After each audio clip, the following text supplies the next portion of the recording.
Hello everyone, we are going to take a quick look at some gameplay using the Bethesda games on a computer running the Intel Atom Cherry Trail x5-8350. Now this is a common low-end processor you're going to find on a lot of tablets, some mini PCs, and some stick PCs. The kind you plug into your HDMI port. This particular unit is on an HP X2 detachable 10. It's a 10-inch detachable 2-in-1. It's a tablet, but it's also a laptop. You know, those 2-in-1 things. So what I wanted to do is have a little glance at some of the gameplay on a game engine that it's really not well optimized, but it stresses the CPU and the GPU rather equally. So we'll go back to the old stuff, which is Oblivion. We'll hit Fallout 3 and hit Fallout New Vegas, and then Skyrim. I'm going to attempt to show some different resolutions with it, so if you just bear with me, we'll take a quick look at it, and at least you get an idea of what these very, very low-end processors can do. If you are looking at buying a tablet or one of those stick PCs, anything that's got an x5-8300 or an 8350. Now this 8350, I should explain, it's got a slightly higher clock speed than the very, very common x5-8300. They tend not to have a problem with overheating, unlike the x5-8500 that we looked at in the Kangaroo PC. Extreme problem with overheating. So, anyways, without further ado, let's just take a start at this. Alright, this is Oblivion. Fraps is running up in the corner. Hopefully you can see that. This is mostly low. It does have a tendency to dip. It is not a very well optimized engine. This is the first version of their multi-core game engine, the Elder Scrolls series, which is Elder Scrolls 4 Oblivion, for those of you who aren't familiar with it. Now, I'll just show you the settings quickly here. It is 720p, and for the most part, I've got things turned down relatively low. They are not off, with the exception of grass distance. View distance I've had to turn to a maximum because it has this terrible habit of it doesn't even fog out, it just disappears. So outside of it being terribly difficult to watch, you've got to really have that view distance up. So we're not at the lowest setting. Anyways. Okay, so if I can find something to battle here, that would be great. Otherwise, I won't waste a lot of time on it. As you can see, the frame rate is relatively playable. Oh, here's an imp.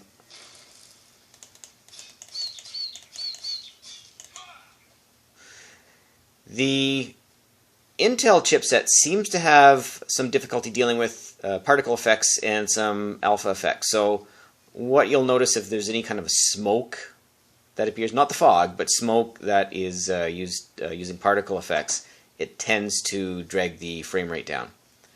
You'll see that in some of the other later titles too. So anyways, I'm running around like an idiot and there's not much action going on. So what we'll do is we'll drop this down to 800 by 600 very quickly, have a look at the frame rate there, and then move on. Alright, we are back again, and this is in 4:3 mode. You will see your frame rate is much slicker.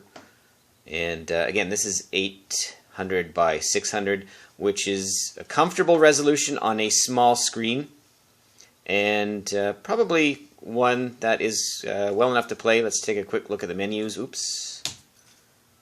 Alright, so they are quite readable at this resolution. Probably not a lot of difference noticeable on a screen of this size. Again, this is a 10-inch.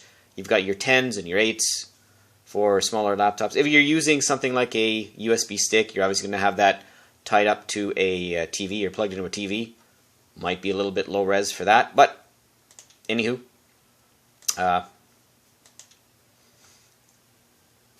Right.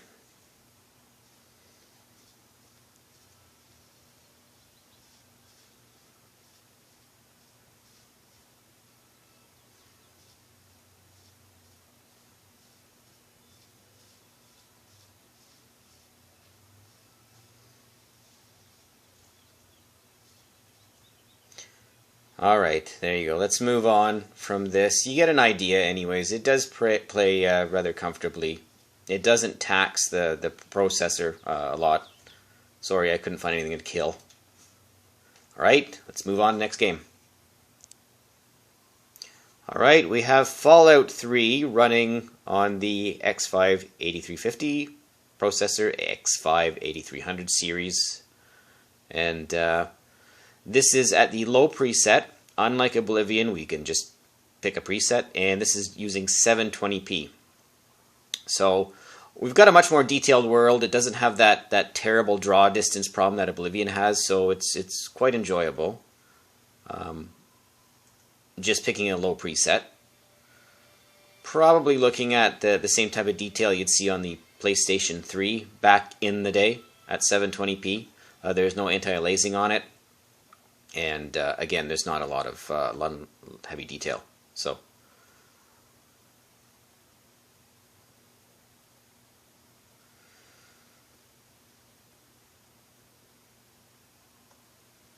and again, it's a wasteland. I can't really find anyone to kill. So, see if I can show you some battle gameplay here.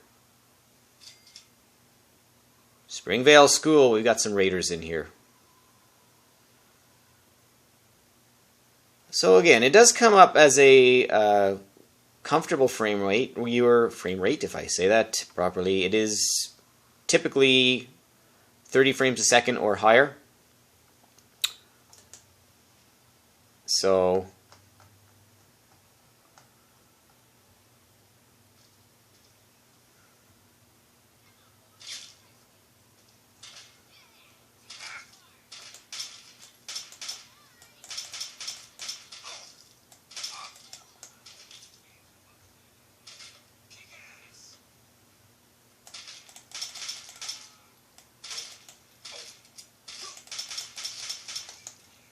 off with your head.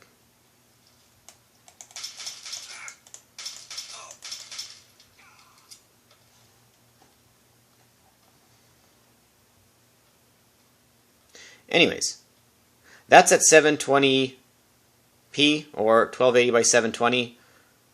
And I'll just pause it here. We will look at 800 by 600 just for the heck of it and see what kind of frame rate we get. Alright, we're back with 800 by 600 Fallout 3, and we do have a fairly high bump in frame rate here. Not that it wasn't comfortable before. I think, 720p or 1280 by 720 at 30 frames a second, 30 to 40 frames a second, isn't too far off what we're seeing here at 800 by 600. So definitely the loss in detail isn't worth it here. I would much rather play it at 720. One thing to mention about this little platform I'm playing on here, this is Windows 10, and it's a 2 gig machine. So we are starting to see tablets and mini PCs, mini laptops coming in with 4 gig now finally. 2 gig was a restriction. When we went from Windows 8.1, which is some of the earlier machines we looked at, to Windows 10 on a 2 gig machine, there was a little bit more memory constraints going on. So we did lose a little bit. There's a lot of services that run in the background too of Windows 10. So on these lower end machines, you will probably find that it has a lot bigger of a performance hit than it did on the. I'm gonna get killed here. On the 8.1 machine.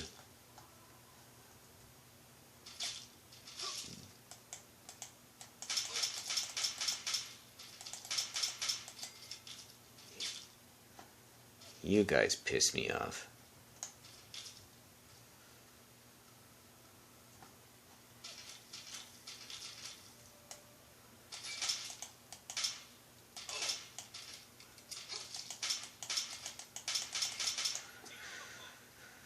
Tear him apart, yeah. Good luck. Okay. I think that's all we need to see with this guy. This one.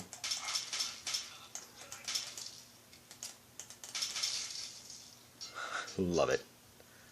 Alright, so we will move on to Fallout New Vegas. which again is a lot more stress. It's a later version of this engine Bethesda has, a Gamebryo engine it's called. One other thing mentioning about Fallout 3, because it doesn't really work well on Windows or Windows 10 or Windows 8.1 as we saw, it does use a wrapper kind of version, which is a sort of a false driver. I'm losing my camera here. Sorry, I wasn't paying attention there. For a GeForce 7900. So you won't get native Windows 10 support with this guy, but you can get a bypass package. It's called the Intel Bypass driver, and you'll find it on the Nexus forums. So anyways, let's move on to Fallout New Vegas. Alright, welcome to Fallout New Vegas on the x5-8350 series of processors, also x5-8300. I should mention the x5-8300, you might lose 1 or 2 frames per second over what you're seeing here. So just be aware of that, just because this little guy here, the 8350, has got a slightly higher clock speed. Everything else is the same though. So no difference from the tablets you are going to get from the 8300 to the 8350, except maybe a little drop in frame rates. So, but minuscule, nothing you'd really notice. So again, this is 720p low preset for Fallout New Vegas, and it is not quite a 30 frames per second experience, but fairly close.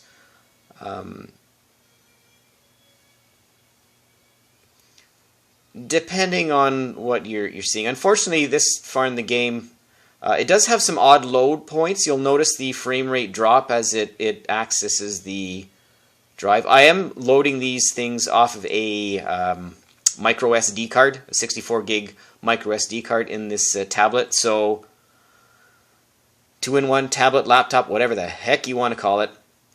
So where it loads the chunks of data, it might be a little slower than you're going to find on, let's say, a conventional hard drive.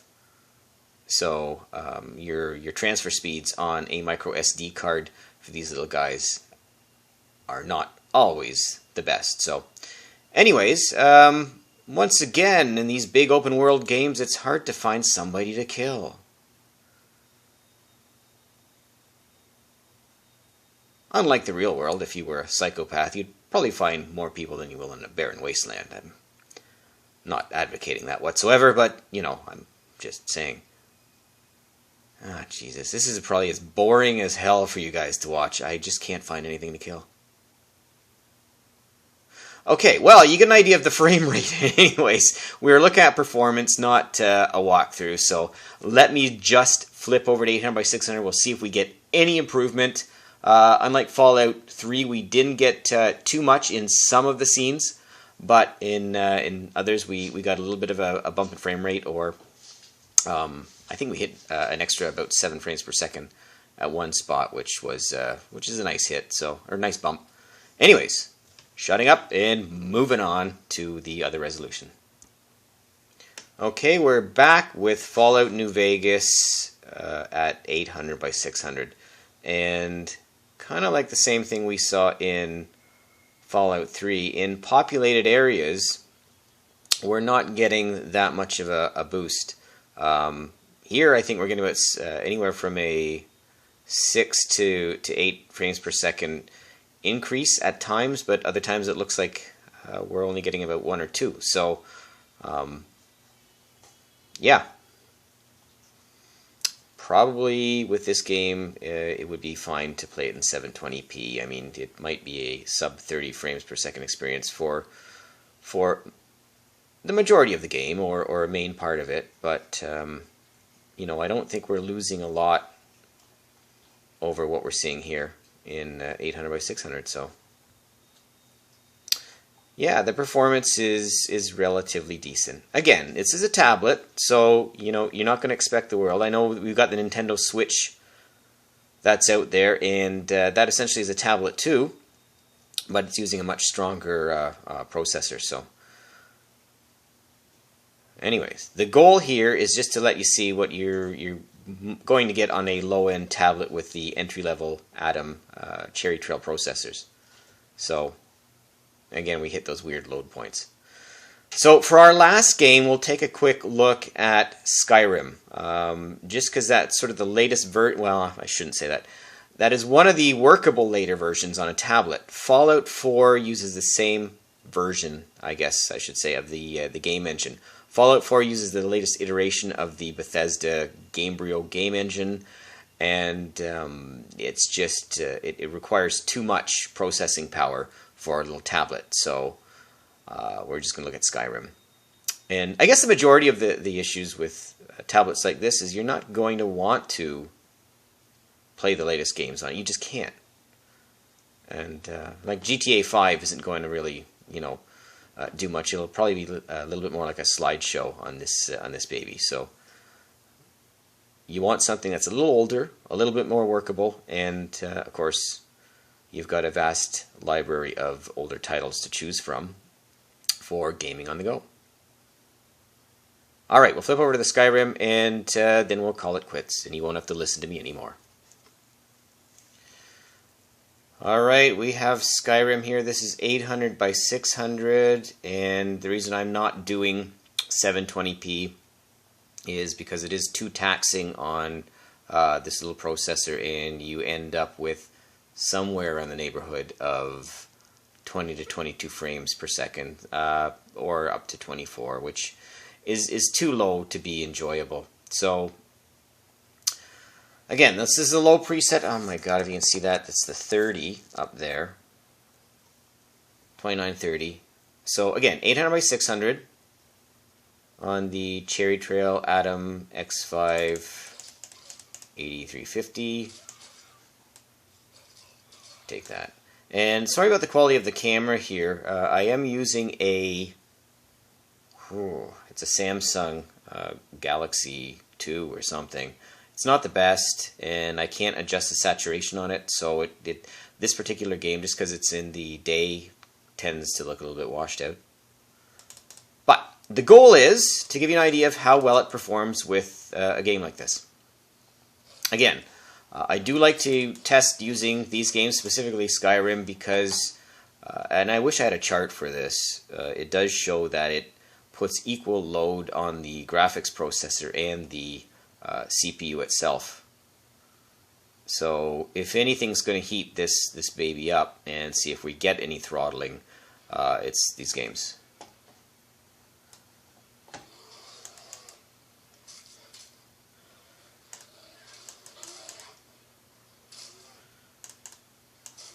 Uh-oh.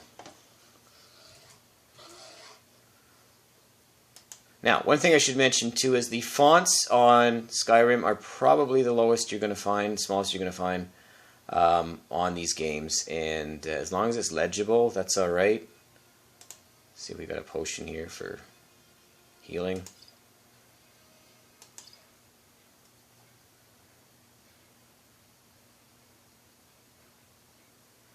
I've got nothing to help me out here. A bear's probably gonna kick my ass.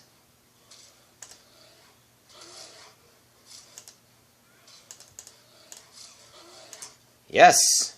Ass kicking. And it died too. Oh my god, it was a draw. You see me in there.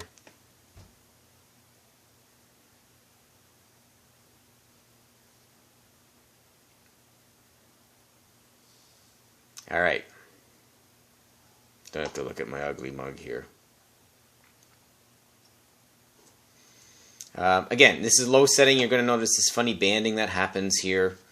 This is not the special edition what is it? Skyrim Special Edition, or Wonderful Edition, or whatever the hell it is.